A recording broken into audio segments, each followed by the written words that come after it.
سختی کیوں آتی ہے، آزمائش کیوں آتی ہے، کہ کچھ لوگ آزمائش کے وقت اللہ کی طرف متوجہ ہو جاتے ہیں، تو شاید یہ اللہ تعالیٰ کی طرف متوجہ ہو جائیں، اور جن کے دل نرم پڑتے ہیں وہ تو ہو جائیں گے، اور پھر کچھ کو، اور پھر اس کے بعد انہیں خوشحالی بھی عطا کی، تاکہ جو لوگ خوشحالی میں جنہیں اللہ تعالیٰ یاد آتے ہیں اور حق قبول کرنے کی صلاحیت بڑھ جاتی ہے تو وہ وہاں سے سبق لے لیں۔ تو اللہ تعالیٰ نے یہ دونوں طرح کے امتحانوں میں انہیں ڈالا۔ حتیٰ اذا فارغوا بما اوتوا اخذناهم بغتة فاذا هم مبلسون، یہاں تک کہ جو نعمتیں انہیں دی گئی تھیں جب وہ ان پہ اترانے لگے تو ہم نے اچانک ان کو آ پکڑا، جس کا نتیجہ یہ ہوا کہ وہ بالکل مایوس ہو کے رہ گئے۔ فقطع دابر القوم الذین ظلموا، اس طرح جن لوگوں نے ظلم کیا تھا ان کی جڑ کاٹ کر رکھ دی گئی۔ والحمد للہ رب العالمین، اور تمام تعریفیں اللہ کے لیے ہیں جو تمام جہانوں کا پروردگار ہے۔ یعنی جنہوں نے ظلم کیا تھا، جڑ کاٹنے کا مطلب وہ پوری کی پوری قوم ہی ختم کر دی۔ قل ارأيتم ان اخذ الله سمعكم وابصاركم وختم على قلوبكم من اله غير الله يأتيكم به انظر كيف نصرف الآيات ثم هم يصدفون۔ اے پیغمبر ان سے کہیے ذرا مجھے بتاؤ، اگر اللہ تمہاری سننے کی طاقت اور تمہاری آنکھیں تم سے چھین لے اور تمہارے دلوں پہ مہر لگا دے تو اللہ کے سوا کون سا معبود ہے یہ جو یہ چیزیں تمہیں لا کر دے دے۔ دیکھو ہم کیسے کیسے مختلف طریقوں سے دلائل بیان کرتے ہیں، پھر بھی یہ لوگ منہ پھیر لیتے ہیں۔ یعنی کہ آنکھیں بھی تم سے چھن جائیں اور سننے کی طاقت بھی، دلوں پہ بھی مہر لگ گئی ہے، تو پھر کیسے، کون لا کے تمہیں دے گا یہ چیزیں؟ پھر کس سے مانگو گے؟ کون سے دیوی دیوتا تمہارے ایسے ہیں جن سے تم آنکھوں کی روشنی مانگتے ہو یا کانوں کا سننا مانگتے ہو؟ کسی سے بھی نہیں ہے، ایسا تو کوئی بھی نہیں ہے نا۔ قل ارأیتکم ان آتاکم عذاب اللہ بغتۃ او جہرۃ هل یہلک الا قوم الظالمون، کہو ذرا یہ بتاؤ کہ اگر اللہ کا عذاب تمہارے پاس اچانک آئے یا اعلان کر کے، دونوں صورتوں میں کیا ظالموں کے سوا کسی اور کو ہلاک کیا جائے گا؟ یعنی کفار مکہ کیونکہ نبی صلی اللہ علیہ وسلم سے کہتے تھے کہ اچھا اللہ کے جس عذاب سے آپ ہمیں ڈراتے ہیں تو وہ عذاب ابھی کیوں نہیں آ جاتا؟ جو یعنی کہ نبی صلی اللہ علیہ وسلم جب انہیں کہتے تھے کہ اس طرح عذاب میں مبتلا ہو جاؤ گے تو وہ کیا کہتے تھے، اچھا عذاب آنا ہے تو آ جائے، ابھی آ جائے۔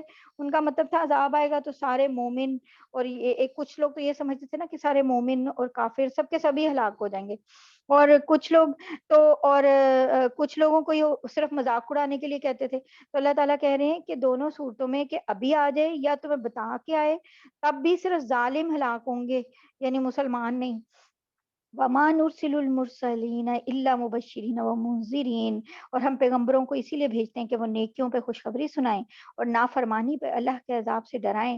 فَمَنْ آمَنَ وَأَصْلَحَ فَلَا خَوْفٌ عَلَيْهِمْ وَلَا هُمْ يَحْزَنُونَ، اور چنانچہ جو لوگ ایمان لے آئے اور اپنی اصلاح کر لی ان کو نہ کوئی خوف ہوگا اور نہ وہ غمگین ہوں گے۔ وَالَّذِينَ كَذَّبُوا بِآيَاتِنَا يَمُسُّهُمُ الْعَذَابُ بِمَا كَانُوا يَفْسُقُونَ، اور جن لوگوں نے ہماری آیتوں کو جھٹلایا ان کو عذاب پہنچ کر رہے گا کیونکہ وہ نافرمانی کے عادی تھے، قل یعنی فاسق تھے۔ قل لا اقول لکم عندی خزائن اللہ ولا اعلم الغیب ولا اقول لکم انی ملک، اور اے پیغمبر ان سے کہو میں تم سے یہ نہیں کہتا کہ میرے پاس اللہ کے خزانے ہیں، اور نہ میں غیب کا پورا علم رکھتا ہوں، اور نہ میں تم سے یہ کہتا ہوں کہ میں فرشتہ ہوں۔ ان اتبع الا ما یوحى الی، میں تو صرف اس وحی کی اتباع کرتا ہوں جو مجھ پر نازل کی جاتی ہے۔ قل هل يستوي الأعمى والبصير، کیا کہو کیا ایک اندھا اور بینائی رکھنے والا برابر ہو سکتے ہیں؟ افلا تتفکرون، پھر بھی کیا تم غور نہیں کرتے؟ اتنی امپورٹنٹ آیت ہے، آیت نمبر 50 ہے سورہ نام کی، یہ اتنی امپورٹنٹ آیت ہے کہ جن لوگوں نے اپنے کاروبار چمکانے کے لیے عجیب و غریب باتیں گھڑ رکھی ہیں کہ بھئی ہمیں تو غیب کا بھی علم ہے، اور نبی پاک صلی اللہ علیہ وسلم کو بھی استغفر اللہ نعوذ باللہ ایسی ایسی باتوں میں شریک کر رکھا ہوا انہوں نے، کس وجہ سے؟ صرف اس لیے تاکہ اپنے جو پیر و مرشد اور چیزیں جو انہوں نے بنائی ہوئی ہیں، جو بابے بنائے ہوئے ہیں، ان کو بھی ڈھیر ساری جو ہیں وہ روحانی طاقتیں جو ہیں وہ دکھائی جا سکیں اس کے لیے۔ اور یہاں نبی صلی اللہ علیہ وسلم کیا کہہ رہے ہیں کہ ان سے کہہ دو میں تم سے نہیں کہتا کہ میرے پاس تو اللہ کے خزانے، اللہ یعنی نبی صلی اللہ علیہ وسلم کہہ رہے ہیں۔ اب وہ ان سے کیونکہ ایسے مطالبات کرتے تھے، فلاں فلاں موزے دکھاؤ، یہ پہاڑ سونے کا کر دو، اگر پیغمبر ہو تو یہ جو ایک ایسا درخت نکلے جس کی ہر جو ٹہنی ہے وہ سونے کی ہو، اور اس کے اندر سے یاقوت اور مرجان کے اس کے اندر پھول نکلیں، اور اس طرح کی چیزیں وہ کہتے تھے کہ ایسے کہ ہمیں معجزے دکھاؤ۔ تو اللہ تعالیٰ کہہ رہے ہیں کہ پیغمبر ہونے کا مطلب یہ نہیں کہ خدائی کے اختیارات حاصل ہو گئے، بلکہ کیا اللہ تعالیٰ وہ خود فرما رہے ہیں، اللہ تعالیٰ کہہ رہے ہیں کہ اے پیغمبر ان سے کہہ دو، نہ ہی میرے پاس اللہ کے خزانے ہیں، نہ ہی میں غیب کا پورا علم رکھتا ہوں، نہ ہی میں تم سے یہ کہتا ہوں کہ میں تو فرشتہ ہوں، میں تو صرف اس وحی کی اتباع کرتا ہوں جو مجھ پہ نازل کی جاتی ہے، صرف وہ علم جو مجھے دیا جا رہا ہے بس اتنا مجھے پتا ہے۔ اور نہ ہی جب یہ ایک سمپل بات ہے کہ جب سارے خزانے نبی کے ہاتھ میں نہیں ہیں تو کوئی ولی یا کوئی بزرگ کوئی ایسے کیسے دعویٰ کر سکتا ہے کہ وہ جو مرضی کر سکتے ہیں، جب نبی پاک صلی اللہ علیہ وسلم یہ دعویٰ نہیں کر رہے، جب اللہ تعالیٰ کہہ رہے ہیں کہ انہیں کہہ دیں کہ آپ تو یہ دعوے نہیں کر سکتے، اللہ کے خزانوں کے دعوے نہیں کر سکتے، غیب کے علم کا دعویٰ نہیں کر سکتے نبی پاک صلی اللہ علیہ وسلم، اور ان کو اتنا ہی علم تھا جو اللہ نے انہیں دیا، اور وہ یہی کہہ رہے ہیں کہ جو وہی مجھ پہ نازل کی جاتی ہے مجھے تو وہی علم ہے۔ قل هل يستوي الاعمى والبصیر، تو کیا بینائی رکھنے والا اور اندھا، یعنی اندھا وہ جو اندھے اعتقاد میں چلا جا رہا ہے، اور بینائی رکھنے والا جو سوچ رہا ہے اور دیکھ رہا ہے، قرآن کو بھی پڑھ رہا ہے، افلا تتفکرون، پھر بھی تم غور نہیں کرتے، وہ برابر کیسے ہو سکتے ہیں؟ کیسے ہو سکتے ہیں برابر یہ دونوں، ہدایت والے اور بے ہدایت؟ وَأَنذِرْ بِهِ الَّذِينَ يَخَافُونَ أَن يُحْشَرُوا إِلَىٰ رَبِّهِمْ لَيْسَ لَهُم مِّن دُونِهِ وَلِيٌّ وَلَا شَفِيعٌ لَعَلَّهُمْ يَتَّقُونَ۔ اے پیغمبر تم اس وحی کے ذریعے ان لوگوں کو خبردار کرو جو اس بات کا خوف رکھتے ہیں کہ ان کو ان کے پروردگار کے پاس ایسی حالت میں جمع کر کے لایا جائے گا کہ اس کے سوا نہ ان کا کوئی یار و مددگار ہوگا، نہ کوئی سفارشی۔ اللہ تعالیٰ کہہ رہے ہیں تاکہ وہ لوگ جو ہیں وہ تقوی اختیار کر لیں کہ کوئی بھی یار و مددگار اور سفارشی نہیں ہوگا۔ وَلَا تَطْرُدِ الَّذِينَ يَدْعُونَ رَبَّهُم بِالْغَدَاةِ وَالْعَشِيِّ يُرِيدُونَ وَجْهَهُ، اور ان لوگوں کو اپنی مجلس سے نہ نکالنا جو صبح و شام اپنے پروردگار کو اس کی خوشنودی حاصل کرنے کے لیے پکارتے رہتے ہیں۔ ما علیک من حسابہم من شیء وما من حسابک علیہم من شیء فتطردہم فتکون من الظالمین، ان کے حساب میں جو اعمال ہیں ان میں سے کسی کی ذمہ داری تم پر نہیں، اور تمہارے حساب میں جو اعمال ہیں ان میں سے کسی کی ذمہ داری ان پر نہیں، جس کی وجہ سے تم انہیں نکال باہر کرو اور ظالموں میں شامل ہو جاؤ۔ قریش مکہ کے کچھ سرداروں نے کہا تھا نبی صلی اللہ علیہ وسلم کے ارد گرد، تو کیونکہ سارے جو لوگ ایمان لے کے آئے تھے وہ غریب اور جو بہت سارے غلام اور کم حیثیت کے لوگ تھے، تو زیادہ تر جو لوگ ان کے پاس بیٹھ کے وہ ساری کیونکہ یہی مسلمان تھے تو یہ لوگ جو پڑھ رہے ہوتے تھے اور اللہ کا علم حاصل کر رہے ہوتے تھے، اور جو وہی نہیں آتی تھی نبی صلی اللہ علیہ وسلم ان کو سنا رہے ہوتے تھے اور یہ لکھتے تھے ان کو اور یاد کرتے تھے، تو قریش مکہ کے جو سردار وہ کہتے تھے کہ ہم آپ کی بات بھی تب سنیں گے جب آپ ان لوگوں کو وہاں سے اٹھا دیں، کیونکہ وہاں پر تو ذات پات کا بہت زیادہ ایک دھیان رکھا جاتا تھا، غلاموں کو تو کچھ سمجھا ہی نہیں جاتا تھا، کہتے ہیں ان کے ساتھ بیٹھ کے ان کی مجلس میں بیٹھنا بھی ہماری توہین ہے، انہیں مجلس سے اٹھائیں تو پھر ہم آپ کی بات سننے آئیں گے۔ تو اللہ تعالیٰ نے کہہ دیا کہ نہ نہ نہ نہ، ان کو نہیں اٹھانا، اور جو یہ سردار لوگ ہیں یہ ان کے جو اعمال ہیں وہ ان کے ساتھ، ان کی ذمہ داری آپ پہ نہیں ہے، کہ نبی صلی اللہ علیہ وسلم کا تو دل میں یہ تھا کہ شاید اچھا چلو میں کسی دن ان کو کہتا ہوں کہ آپ نہ آئیں اور وہ لوگ آ جائیں، تو اللہ تعالیٰ نے کہا نہیں نہیں نہیں نہیں، ان لوگوں کو نہیں ہٹانا یہ، اور اگر ایسا کیا تو ظالموں میں شامل ہو جاؤ گے، اللہ تعالیٰ نے ایسے کہا، اور ان لوگوں کی ذمہ داری آپ کے اوپر نہیں ہے، اگر وہ ایمان لاتے ہیں ٹھیک ہے، نہیں لاتے نہ لائیں۔ وَكَذَلِكَ فَتَنَّا بَعْضَهُم بِبَعْضٍ لِيَقُولُوا أَهَٰؤُلَاءِ مِنَ اللَّهِ عَلَيْهِم مِّن بَيْنِنَا، اسی طرح ہم نے کچھ لوگوں کو کچھ دوسروں کے ذریعے آزمائش میں ڈالا ہے تاکہ وہ ان کے بارے میں یہ کہیں کہ کیا یہ ہیں وہ لوگ جن کو اللہ نے ہم سب کو چھوڑ کر احسان کرنے کے لیے چنا ہے، علیہ اللہ بعالم بالشاکرین، کیا جو کافر یہ بات کہہ رہے ہیں ان کے خیال میں اللہ اپنے شکر گزار بندوں کو دوسروں سے زیادہ نہیں جانتا؟ یعنی غریب مسلمان اس حیثیت سے ان امیر کافروں کے لیے ایک